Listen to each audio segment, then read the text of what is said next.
Good morning ninth class. तो हम आज अपना रिवीजन चैप्टर कंप्लीट करेंगे। आज रोज़ से मैं थोड़ा सा ज़्यादा पढ़ाऊँगी क्योंकि नाइन्थ क्लास में सिलेबस बहुत स्लो चल रहा था बच्चों, और वीक में एक ही पीरियड होता है तो आपको बहुत कम काम मिल पा रहा था। तो आज मैंने थोड़े ज़्यादा नोट्स बनाए हैं, घबराना मत, बहुत ईजीएस्ट नोट्स हैं, चैप्टर बहुत ईजी है। उसके बाद हम कुछ टफ चैप्टर्स आपके शुरू करेंगे। ठीक है, तो हमने जहाँ तक कंप्लीट कर लिया था उसका जो नेक्स्ट टॉपिक है हमारा वो क्या है, वो वीड्स है। मेन चीज़ क्या है कि वीड्स क्या होते हैं। वीड्स वो अनवांटेड प्लांट होते हैं जिन्हें हम कल्टीवेट नहीं करना चाहते, हम उगाना नहीं चाहते हैं, वो अपने आप ही उगाते हैं। जिनमें जैंथियम हो गया आपका, पार्थेनियम, और ये रोटंडस जिसे हम मोथा भी बोलते हैं, गाजर घास वगैरह जो घास उगाती है। तो ये क्या करते हैं कि इनकी वजह से जो किसान अपनी फसलें लगाते हैं वो न्यूट्रिएंट्स को रिड्यूस कर देते हैं, और फूड, न्यूट्रिशन और शेल्टर सबके लिए वो जो मेन कल्टीवेटेड प्लांट होते हैं उनके साथ फाइट करना शुरू कर देते हैं। ठीक है, तो वीड्स जो होते हैं वो फार्मर्स के लिए क्या है, नुकसानदायक चीज़ें, इसीलिए हमें उनका रिमूवल करना पड़ता है। इसके लिए तो हमें क्या करना होता है कि जब अर्ली स्टेज होती है, जब क्रॉप नई नई उग रही होती है, तभी हमें इसको हार्वेस्ट कर देना होता है।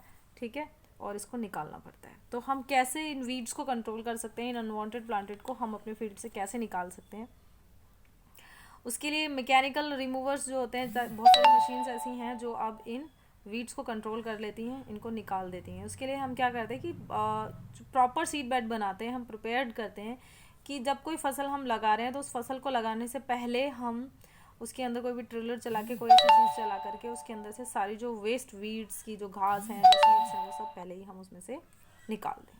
ठीक है, दूसरा हमारा टॉपिक क्या है, या इसके अलावा कुछ ऐसे केमिकल्स भी आते हैं जिन्हें हम वेडिसाइड्स बोलते हैं, उनका भी छिड़काव किया जाता है अपनी क्रॉप्स के ऊपर फार्मर्स के थ्रू, और वो उन सारे वीड्स को मार देता है। दूसरा टॉपिक है हमारा इंसेक्ट्स और पेस्ट। इंसेक्ट्स और पेस्ट्स क्या होते हैं बच्चों, वो कीड़े होते हैं जो हमारी फसलों को नुकसान पहुंचाते हैं। ठीक है, इनकी वजह से क्या होता है कि ये कुछ कीड़े ऐसे होते हैं जो रूट को, स्टेम्स को या लीव्स को खा जाते हैं। कुछ ऐसे होते हैं कि पत्तियों की सैल में घुस के उसके अंदर का जो साइटोप्लाज्म हो जाता है उसको सारा पी लेते हैं।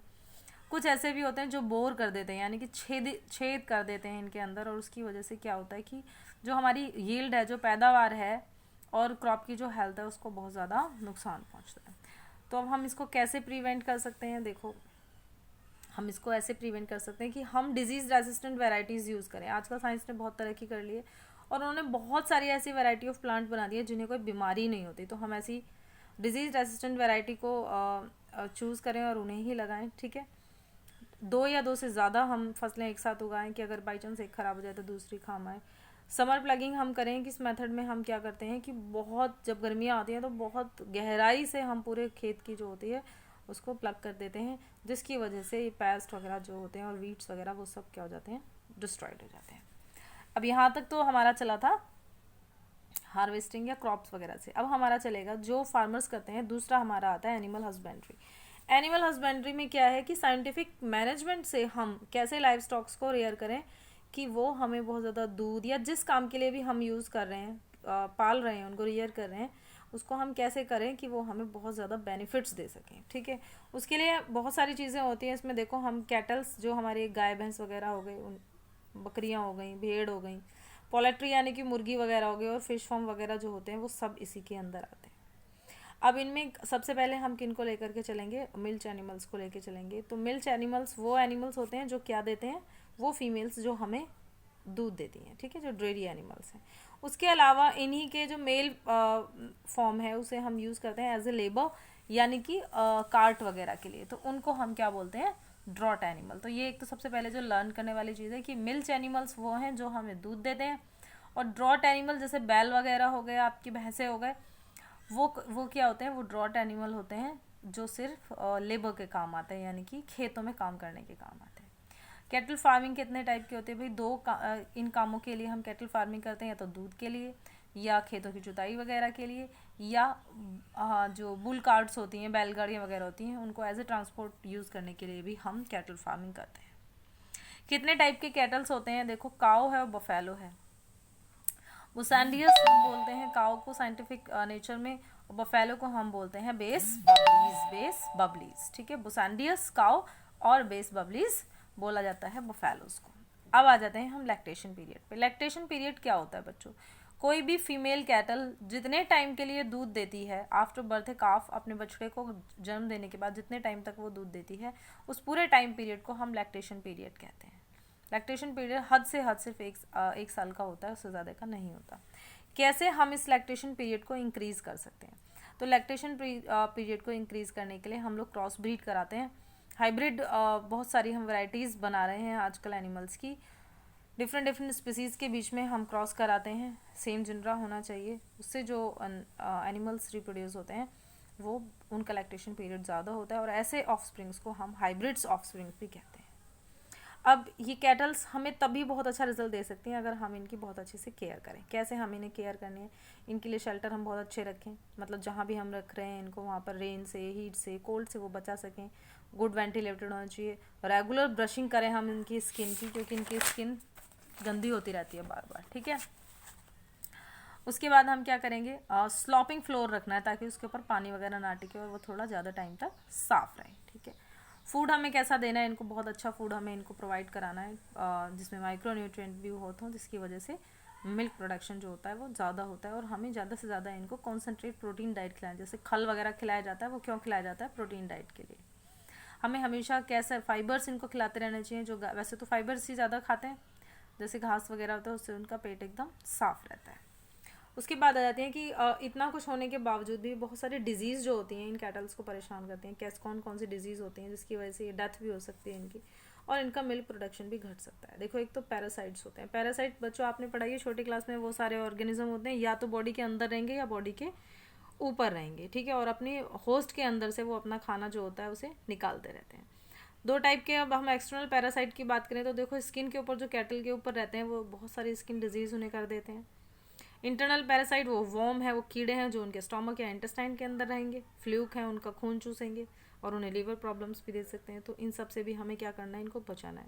उसके अलावा बैक्टीरिया और वायरस तो हैं ही, जो अक्सर इन कैटल्स में इन्फेक्शन का कारण बन जाते हैं।